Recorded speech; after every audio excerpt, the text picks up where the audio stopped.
Today's rapid recap is for Wednesday, May the 14th, 2025 for BTG Beyond the Gates. Not a whole lot of movement today, everybody, but it was a pretty good episode. Actually, it was. Now, I fast forwarded a lot of the Vernon and Anita conversation. Anita, the piano was sounding good, whether she was really playing it or not, because we didn't see any hands really moving. Um, but in the end, she ends up telling Vernon she will reach out to the other ladies and see if they want to restart the group. Look, and when she does, click, the first person she called hung up on her. But anyway, let's talk about the product placement of today. Today's episode was obviously brought to you by Tide. Smitty, Tyrell, and Samantha come walking in the door from grocery shopping. Instantly, Samantha has the Tyrone tied in her arm, carrying it up high. Cause see, we got to make sure we get the camera sees it as she's walking by the camera. Clear view of Ty. And then when the living room, she turns around, cause she and Tyrell were kind of bickering as sisters and brothers do, with the tide right there, so the camera can read it, holding it. Obvious. So Martin comes in the house and Martin says, oh, Martin was there when they got home. And he said, listen, because Smitty says, look, guys, we got a lot of cooking to do. So Martin says, listen, why don't we all just have pizza? Let's have a fun night out. Let's just have some pizza. And they were like, well, we could go for that. Okay. Let's get a lot of pizza though. Because Samantha mentioned one that's, all veggies and, let's try some different stuff. So Martin says, okay, but I got to go do something. I left something at Orphy Jeans. So he says, Smitty, order the pizza. So he goes to Orphy Jeans and he's Kat's, he knew Kat was there. He sits down with her and Eva was there. Now, before Martin got there, Eva went up to Kat and said, we have something in common. We are sisters. So we might as well try to get along. And Kat's like, huh, are you? Kat was being Kat. That will never happen. Hard no, right? You might be my dad's daughter, but oh no, no, we're not gonna have no stepsister relationship, right? So Eva looks at her and says, oh, don't say I didn't try. So she gets up and she goes to a booth. Kat sitting at a table more in the middle of Orphy Jeans. So Martin comes in and he goes, hey sis. And she goes, oh. He goes, what's the matter? She goes, I'm sick and tired of running into that Eva Thompson. And she kind of beckons or gestures over to the booth. And Martin looks and he sees Eva. He goes, Kat, whether you like it or not, she is our sister, half sister. So he goes, she's our half sister. And she was lied to her whole life. Yeah, she did play a part, you know, in what happened to mom and dad, but she was a victim. And we need a chance to just get to know her. She's our sister. Kat says, you, And she goes, you do what you want, but not me. So he goes, you know what, Kat? I think you need to change the scenery. You want to come to the house and have some pizza? And I guess pizza is one of Kat's favorite foods because she's a pizza. Ooh, okay, I could use a change. I need a break from the Eva, Leslie, whatever her name is, drama. And he says, well, what I was thinking, Kat, is this would be an opportunity to get to know Eva, to try to mend some fences. I want to invite her too. Kat looked at her and says, oh, no, hard pass for me. You can invite her all you want, but I won't be there. So Kat gets up, takes her purse, and she walks right on out of there. So Eva comes over to the table with Martin. She says, I hope I'm not the cause of why she stormed out of here. She says, I do not want to cause problems in your relationship with your sister Kat. And he goes, nah, not really. He says, and Eva, she sits down. Because she's sitting down and she's talking to him. He says, you're our sister too. And I think it's time we get to know you. He says, my uh, son and daughter have never met you. Would you like to meet your nephew and niece? We're having pizza tonight for dinner. Would you like some pizza? And she was like, oh, what? She was shocked that he was inviting her. And I was shocked because Martin is they're making him reasonable now. Go figure, right? So Samantha was trying to play matchmaker. She called the girl that likes Tyrell, and I guess her and Samantha been hanging out at school. They besties now. Um, and the doorbell rings, and Samantha's sitting there. Smitty says, no, Samantha says, the doorbell rang. You need to go get the door. And he looked at her. He goes, you go get the door. So Smitty stands up and he goes, Tyrell, go get the door, man. It's like Tyrell was closest to the door. So opens the door and there she is. And he goes, I forget her name. Let's pretend it's Jennifer. Jennifer, what are you doing here? Hey, your sister Con said it's pizza. We having pizza. So Samantha said, yes, I did. Come on in here, girl. And so she goes, did you remember? No, she goes, and we got the veggie. She goes, all right, you remembered. And Tyrell's looking like, huh? So he closes the door, and then Martin and Eva come in right after. And Samantha looks, he goes, listen, I have a guest I want to, I invited for dinner. And Samantha says, er. And so Martin says, yes. So he brings her in. He goes, everybody, I want you to meet Eva. She's my half sister. And Samantha's looking at her. And Tyrell says, and I would like to introduce you to, he said the girl's name. Let's pretend it's Jennifer. I would like to introduce you to Jennifer. So Eva says, nice to meet you. And Samantha says, after what she did to mom and dad, you want to invite her here? And he goes, yes, I did. And so Smitty says, come on. He beckons Eva and Jennifer, said, I want to give you a tour of the house. So everybody leaves the room. And Martin says, Samantha, she is family. She goes, After what she did to grandmom and granddad's marriage, no. Mm-mm. She hurt them. And he goes, there were definite reasons. You're right. Yes, she did. And I'm not condoning her part in it. He says, but Samantha, it's a long story as to, how she was raised and why she did what she did. So Samantha's got her arms crossed. And Eva comes from around the corner and says, hey, listen, if this is going to be a problem, I'll just go ahead and leave because I don't want it to be a problem. And Samantha says, okay, great, bye. Sounded like Cat, right?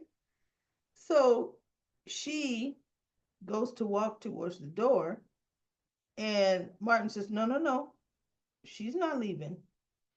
And then the next scene, it comes back. We've got Smitty sitting in the chair, Tyrell sitting next to Jennifer, and Samantha sitting on the other end of the couch, pissed off, right? And Eva standing next to Martin. And he said, listen, I want to tell you all about a decision I made. He said, I decided I wanted to run for president. And Smitty's just sitting there. He wasn't saying, like, oh, you really, because he knew Martin was hard headed, going to do it. And he's supportive. He said, and they're like, president. And Tyrell's girlfriend was like, because she had said, I never met a congressman. I knew Tyrell's dad. She goes, I knew you were a congressman, but I've never met one face to face. And Eva says, that makes two of us, right? Like, this is the first congressman I met. So anyway, he says, but I decided not to run. And Smitty looks like, oh. He says, and I'm going to tell you why. There would be a lot of moments like this that would not happen. And let's say that I won, it really wouldn't happen. He says, because there would be I'd be campaigning all across the country. I would never be home. And I'm not going to miss these moments. And he says, I have a husband who I adore, and I don't want to miss him. And Smitty's like, oh. And he goes, and I have two great kids. I don't want to miss you growing up. The rest of you, I don't want to miss any more than I already have being a congressman. I'm changing that. And he says, and I have a brand new sister. And he reached over and he took her hand. He goes, that I want to get to know. And she looked. Eva got touched, kind of like the way Ted is accepting her, Martin is too. She kind of like looked to see if she was going to get their approval. So he says, and I want to know, I want you to know about her. He goes, so I hear, Eva, you're a hairdresser. And so she says, yes. And I'm going to be doing that again. And so he says, well, oh, okay. She goes, I'm going to be at, and she said the name of the swanky spot. And Samantha says, you are going to be working there. You're going to have a booth there or doing hair there. That is one of the top 5 salons in all of Maryland.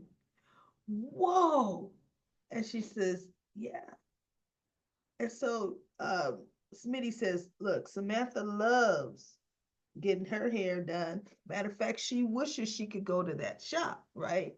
Or I guess they don't take her there all the time because it's swanky. She's a teenager. And so Eva says, so Smitty says, maybe you could give some hair tips, or Martin may have said it. And so Samantha says, she probably doesn't travel with her tools, right? And she goes, well, as a matter of fact, I do. I don't go anywhere without them. So then that was kind of cute. It showed her doing, I think, 3 or 4 different hairstyles on Samantha. And then this last one she did, Samantha really loved it. So she's making inroads, to Samantha. Samantha now is like, oh, now she was loving this particular hairstyle. She liked the others too, but this one, man, it was the ticket for her. So I thought that was really cute. That was really, really cute.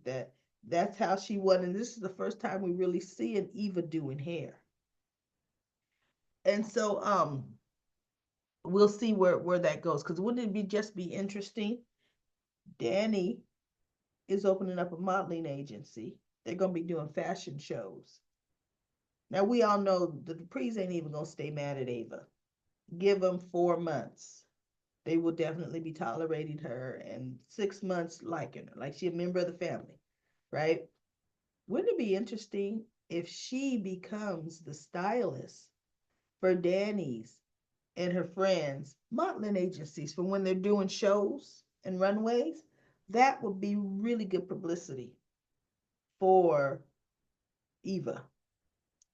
Let me see what else happened. Okay, Mark Andre had stopped by to see Nicole, and they pretty much had just got home. And he said, "Hey, Auntie, um, he may have been there.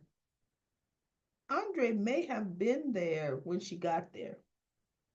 And she goes, "Andre," and he's like, "You're looking really good. I just came by to check on you." And or I think he may have come in after, whatever, who cares? He's talking to her, right? And so she says, "Why were you expecting to see me called, curled up on in the fetal position in a ball on the couch, still in my pajamas, crying? You think I'm that pathetic?" And he looked, and Danny is walking in now, and he goes, "No, Auntie, I don't think you're pathetic at all. You're one of the strongest women I know." And he said, "So, no, right?" And look, I didn't mean to upset you. So I think she goes, "No, no." Danny's like, excuse me, what's going on here?" And Nicole still, she goes, "Nicole, it's not like you to talk to people like this." And so she goes, he didn't, Ted told him and he didn't tell me. And so Danny says, "Okay, he didn't. His uncle told him, he didn't tell you." Now, Nicole, you're the psychiatrist, psychologist. What would you tell your patient in this situation? She goes, "I am not going to psychoanalyze myself." She said, "Nicole, what would you say?" That, so Nicole spouted her spiel that in betrayal, there are multiple, especially in infidelity, there are multiple victims that happen. So she spouted off, the rest of the little spiel she would say. And she looked at Danny. She goes, "It's not fair. I didn't like you um, having me analyze myself." She goes, "You needed to just know that Andre is a victim too." And he goes, "Nicole, I'm sorry." She goes, "I'm sorry that I didn't tell you." She goes, "Andre, look." And so she says, "I want you to know that my emotions are raw right now, but I value you in my life. I have ever since you were born, right?" Or perhaps Andre's older. No, he might be Martin's age. He might be Martin's age. I think he's a little older than Martin. But anyway, and I just want you to know I'm hurt right now. But I know you were put in a awkward position by Ted. I know that. So I apologize, right? So he ends up saying, "Well, I'm going to go ahead and I'm going to leave." And so Danny, before he left, he turned around, he said something to her, and Danny kind of looking at him, and uh, Nicole's looking at Danny. She's looking at Andre. The vibe they're giving each other. She's looking at Danny. And when Andre walks out the door, she says, "Okay, Danny, so what's going on with you and Andre?" And Danny's like, "Wait, what?" "Oh, no." She thought of this. She goes, "No. For one, I'm nice to Andre." She goes, "Nicole, I was hurt like you were hurt. The last thing I need is a relationship. You know that. Is that where you would go?" She goes, "No, you're right." She goes, "Andre did me a solid at Chelsea's fashion show. He was phenomenal, the work he did there, the video, everything." She goes, "You're right. You are right." She goes, I'm sorry I went there." She goes, "No, look, I'm here for you." And so they end up going to Nicole's bar and having a drink of wine. And they talked a little bit. She goes, "Sissy, thank you so much for getting me out today. It is what I needed." She says, "But right now, this has been a long day for me, and I just need some time alone." So Danny says, "Okay, I respect that." but understand tomorrow we're going to do something fun. So she goes, okay. So of course Danny goes home. Andre's already there. I trying to figure out, did she give him a key? Or the scene shows her walking in and they are just, getting ready to hit the floor, hit the sheet, hit the couch, whatever, right? A nice steamy scene. And she told him, I am sure glad you knew how to read my eyes, you know, read my lips. She goes, because I definitely wanted you here right now. And he goes, I'm glad I could read it too, right? So they have their little scene.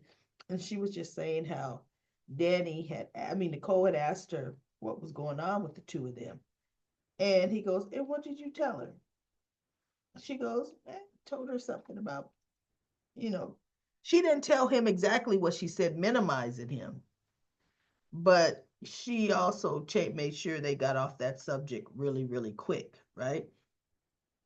So the last thing that I'm going to talk about is June and Naomi and Jacob. They went ahead and found June. Of course, Jacob found her under the underpass again. And now June is coughing. This chick is coughing so much, I'm thinking, girl, you need a mask on. And Naomi and Jacob should have been like, well, let us get some mask on, right? So she was just saying last night was a particularly cold night. And she, sleeping on the concrete, she goes, it's unforgiving. And, I get sick from time to time and whatever. So she ends up coughing, coughing. Naomi gives her Kleenex, but she's like coughing up a lung. And she ends up getting lethargic. So Jacob and Naomi are going to take her to the hospital, which we knew that's exactly that's what they should do, right? So they're taking her to the hospital. So we'll see what goes on with that storyline. We don't know. We do not know yet. So that's it, everybody. Oh, you know what? I'm gonna go to Comment Corner. I forgot Comment Corner yesterday. We've got a few comments. I'm gonna breeze right through them. Tony says the actor who plays Ted doesn't play Ted like someone whose life is falling apart. Where's his anger with Leslie? That's what I want to know. Why isn't he breaking and smashing things, crying and begging Nicole for forgiveness? It's like it hasn't fazed him at all. He sure is pretty cool and suave about it. I'm sitting here waiting for his reaction that never happened. Sir, you had a 20-year-old child, 20 something actually. You never knew. You needed to find out what else Leslie is hiding from you. That's exactly what I'm thinking.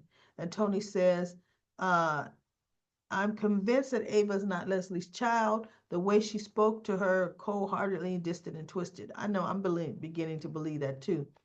Not to say there aren't parents out there in like that in the world. However, if she's been obsessed with Ted as she appears, or as obsessed as Ted as she appears, it would make sense to keep her close and keep him coming so as not to push her away. You would think that, unless she's really Ted and Nicole's child, uh, because now she has no more use for her. And then Winter says, Ted is too passive. He lacks the emotions could have attributed to him being replaced. I know he was too passive. He's so even keeled. No facial expressions of grief, remorse, anger, nothing. His replacement will definitely change this character. Let's hope so. Let's hope so. Jazz says, I'm kind of hoping Leslie is more than a one-note character. She's obviously mentally ill, but cause but could she be treating Eva this way and so publicly on purpose to paint Eva as this poor girl being used and mistreated by her mother? They will take her in and bring her into the family. The theory is she isn't her daughter, could still be true. Yeah, but I think as part of the revenge on one of the scenes, when Leslie's talking to Kat, I think she's going to try to tell them that Eva's the one that drove Leslie off the road, and Eva's going to let her know, I don't even know how to drive a motorcycle. And the body build of the writer that's on the TV screen is definitely not the build of Eva. Eva's a little thicker. Black Purple Turquoise says, Leslie just proved how right everyone is about her. How she never loved Eva at all. The way she talked to her today at Orphe Jean's just shows how she never cared or loved her. And she was just a pawn in her sick, twisted game to get revenge on the Duprees and on Nicole and Ted as a byproduct of his and hers affair all those years ago. And then Wendy says, thank you, recap lady, because I didn't get to see my favorite show. Uh, Hit me with the details. All right. There you go. You got those details. Thank you so much, Wendy. All right, everybody. That is it for Comment Corner. Comment Corner. I'll be back tomorrow with another daily recap of Beyond the Gates.